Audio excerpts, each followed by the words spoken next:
Welcome back to the Arise interview, where we speak to the newsmakers as well as ordinary people doing extraordinary things around the world and featuring the voices at the heart of the stories. I'm Charles Anyegulu, now to an incredible wealth of creativity. Today we are looking at the Black speculative arts movement that includes the genres of science, fiction, fantasy, horror, comic books and superheroes as centers of Black culture. It's a way for people of African descent to locate themselves in time and space. As a literary device, it centers Black culture and reimagines how Black society might be different if viewed not from the margins but from another lens. The last couple of decades have sparked a broad wave of enthusiasm for literature, art, comics, music, film and video games by Black artists around the world. And with the success of movies like Black Panther and Aquaman, there are ever more possibilities for Black representation in unexplored avenues of popular culture. Black people have powers, but we as a people, we have talents that aren't being used or being exploited. A superhero can be, and it doesn't based on color, you know. Just because I'm African American, there's a Black Ranger, but it can also be green. It doesn't matter. But it's just a great inspiration to other people that you can be a person of color and be a hero at the same time. I'd like to be a superhero. Well, later I'll be joined from Lagos by Ayodele Eleba, CEO of Spoof Comics and Animations and organizer of Lagos Comic Con. But first, joining me now from London is Arise correspondent Judita DaSilva. Good to see you, Judita, and Happy New Year. Tell us more about what the Black speculative arts movement actually is. So it kind of, when you think about like the inception point, what sparked it, starting off in America, back in 2015, two men, John Jennings and Ronaldo Anderson, curated this exhibition, and it was called Unveiling Visions, Alchemy of the Black Imagination at the Schomburg Library in New York. And it brought together a bunch of young and inventive creatives.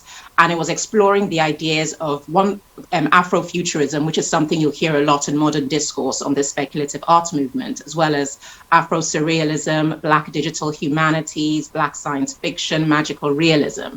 But it was all around the idea of being speculative in one's vision and perception of the depiction of Black people in popular culture. And they say that the speculative art movement really hinges on that idea, because when you think of speculation is basically a mechanism for possibility, and possibility is a rationalization of the unknown. So it's venturing into the unknown with unbridled expectations of oneself and unhindered by preconceptions that have been established prior to this moment that they're using as the start of a movement. And since 2015, it's snowballed and manifested in seeing Black people in spaces that conventionally would have been reserved for races, other races, not Black people who are seen a particular way, i.e. sports and entertainment. So could it be said, Judita, that it's not just having a moment, but it's actually a movement that's expanding around the world? Definitely, because the ideas behind it, you can trace back to reference points as far back as the 1950s with writers and literarians and poets.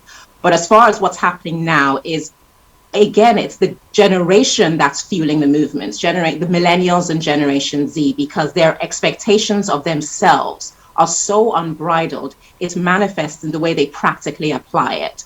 And so when you're seeing this emergence of big things happening in art, in music, in fashion, it's showing that the taste for it is there, as well as the propulsion mechanism, which is a bedrock of fan base, which is Black people. They want to keep it moving. It's not just going to be a moment in time or a flash in the pan.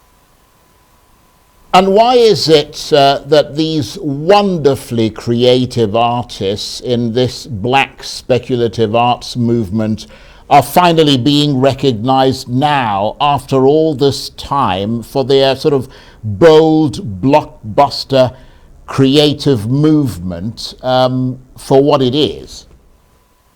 Yes, because I think it's what you have to look at is the flashpoints that have happened recently. And one of them that I can say that I actually saw it, and I saw the shift in the flavor of popular culture was the Nigerian artist who lives in Los Angeles, Judita Akunle Crosby.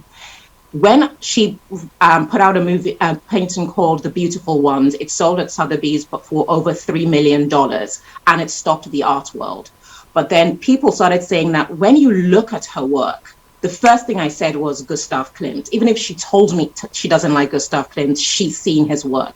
She's seen Francis Bacon. She's seen the Expressionists, modern realists. But it's so present, it's so current, it's so African that you know this is somebody that stepped into a space that you would never see a Black person or a Black woman.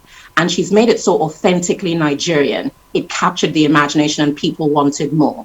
But then also when you see the success of things like Black Panther and Star Trek, you're again seeing Black people in places that this is not the way you've been told Black people can be depicted as successful or powerful.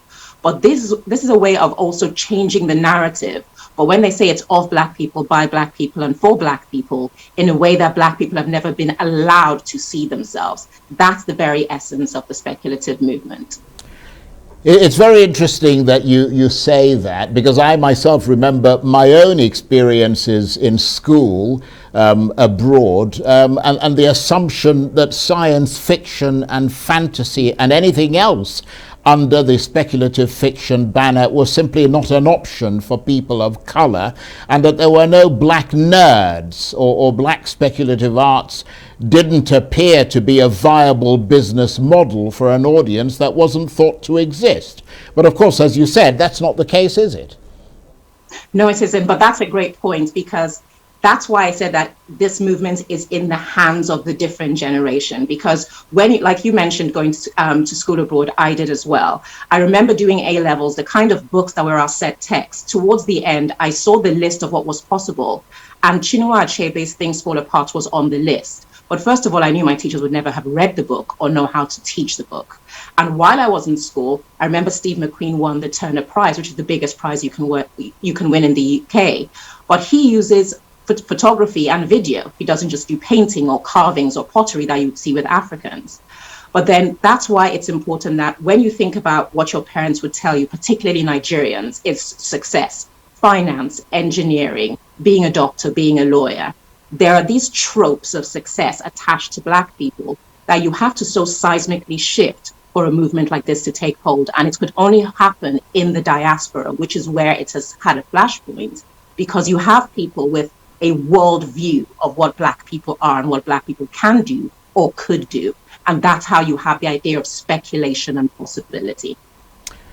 Very interesting, because I was reading that, in fact, you had people like Martin Delaney, who wrote Blake, which is a sort of serialized novel in the mid-19th century. And Blake is a kind of alternative history, so he's this folk hero who is royalty but has been enslaved, and he's going across southern plantations fomenting rebellion. So clearly that's an example of early alternative history fantasy, which is, from what I read, a big subgenre in science fiction as fantasy. So Black people have been there forever, really. Yes, they have. And that book was great, because I remember in school, one of the reference texts we had was Uncle Tom's Cabin by Harriet Beecher Stowe. And it is said that Blake was written as a reaction to Uncle Tom's Cabin, because they credit Uncle Tom's Cabin as being something that led to the Civil War in America. But when you see Uncle Tom reacting to the plantation as resignation, his solution is to resign. In Blake, you see revolution, you see rising up, you see fighting back. So that is what you see with the differences between a Black person telling a Black person story and a white person telling a Black person story. It's the same thing you had with Black Panther, where it was seen as such a beautiful celebration of possibility. But when you speak to Nigerians or Africans about Black Panther, they say, why would an African superhero not help Africans? It's the first grievance they have with the film. But then you see movies like, for instance, 12 Years a Slave. It's based on a true story. It's the memoirs of Solomon Northup. Or the movie The Birth of a Nation. It's based on the true story of a slave called Nat Turner, who led a slave revolution. That's what happens when you get Black people making Black stories. Steve McQueen made 12 Years a Slave. Nate Parker made Birth of a Nation. That is the beauty of this, because it's a story that Black people in this space have existed forever. But until you take ownership, that's when it will truly come to fruition. That's a very good point, but I have to say that I've been massively impressed by this explosion that you're talking about, because, I mean, you had all these important formative Black figures, but that was an era when Black folks were not getting published by big publishers. So all those innovative works in Black arts and culture were coming from the underground and outside the mainstream. So that allowed new ideas and experimentation to take place, didn't it? Without the filters and, you know, limitations of the more traditionally produced and distributed works. Yes, because I think that because when you're ignored and there's no expectation of you, you have no pressures on yourself, you have no shackles on yourself, there's a freedom. And when you look at things like jazz music and interpretive music or dance or rock and roll, these, or even rap music, these all began as fringe movements in the underground, where it was unbridled, it was free, it was raw. So almost like when you think of in American literature, the Beat generation of Hemingway and Jack Kerouac, and why they're so celebrated as being free and being honest and being organic. That is what these writers of years gone by already had. And what they were doing was sowing the seeds, and at the right time, at the right moments, in the hands of the right generation, you could end up with the Black speculative arts movement the way it is now.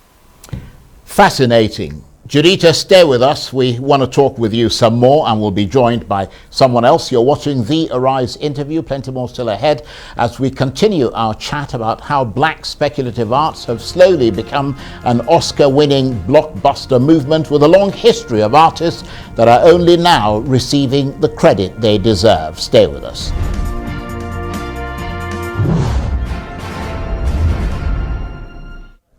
Welcome back to the Arise interview. I'm Charles Enigold. Now let's continue our exploration of the Black speculative arts movement, also known as a creative Afro-futuristic association.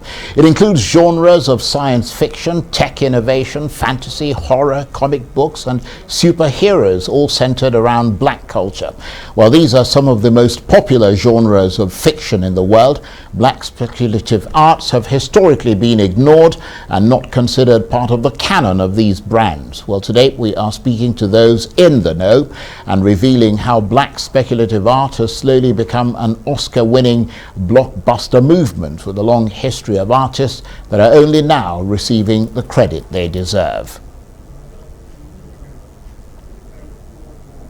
And Arise correspondent Judita DaSilva is still with me from London, and I'm delighted to say that we're also joined from our Lagos studios by Ayodele Eleba, CEO of Spoof Comics and Animations. He's also the founder of Lagos Comic Con. Thank you very much indeed, Mr. Eleba, for joining us. Let me come to you straight away. Just tell us a bit about the work that you do within the Black speculative arts movement, briefly.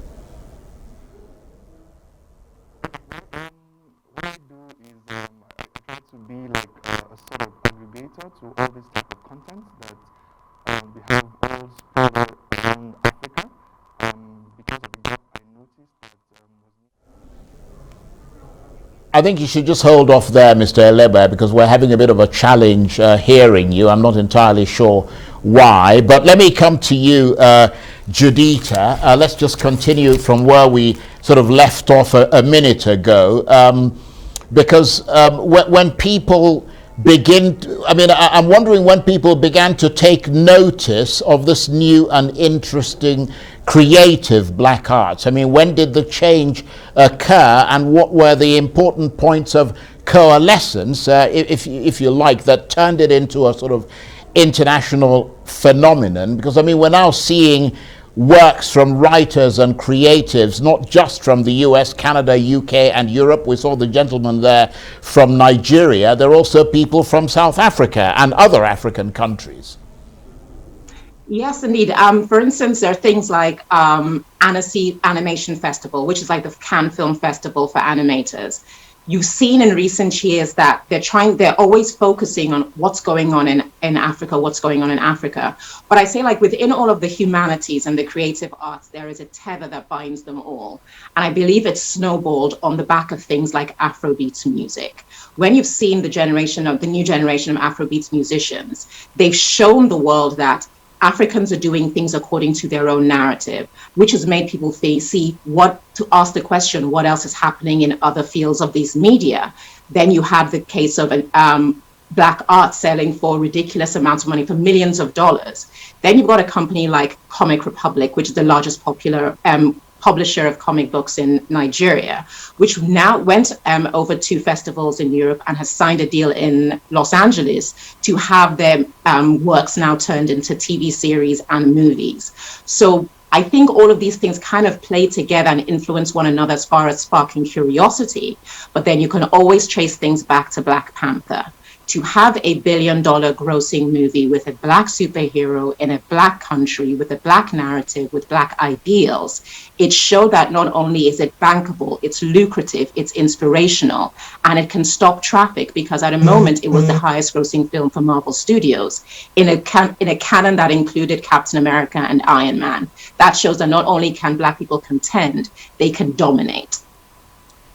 Absolutely. And the fact that Wakanda, the home nation of the Black Panther, could represent an African country free from the tyranny of colonization and, show a flourishing, technologically advanced state that looked visually stunning and takes its influence from African arts across the continent. I mean, is that what captured the global imagination on a grand scale, this Afro-futurist science fiction story?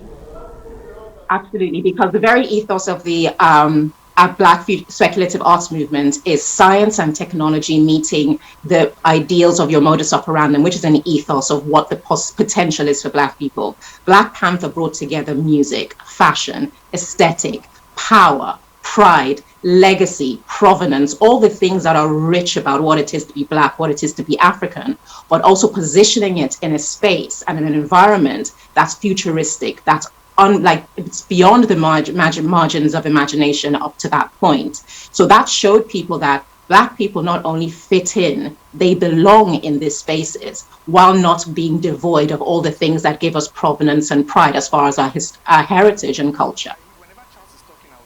Let's go now to Lagos and make another attempt to speak to Ayodele Eleba, who is CEO of Spoof Comics and Animations and also the founder of Lagos Comic Con. Apologies for the challenges in getting your audio up, but you were about to tell us more about the work that you do within the Black speculative arts movement. Yeah, like I was saying earlier, my job is to collate the different types of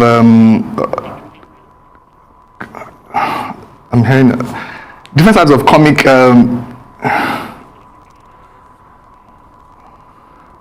hello. We can hear you loud and clear. Just keep talking. Okay, so the whole point of Lagos Comic Con is to aggregate the content.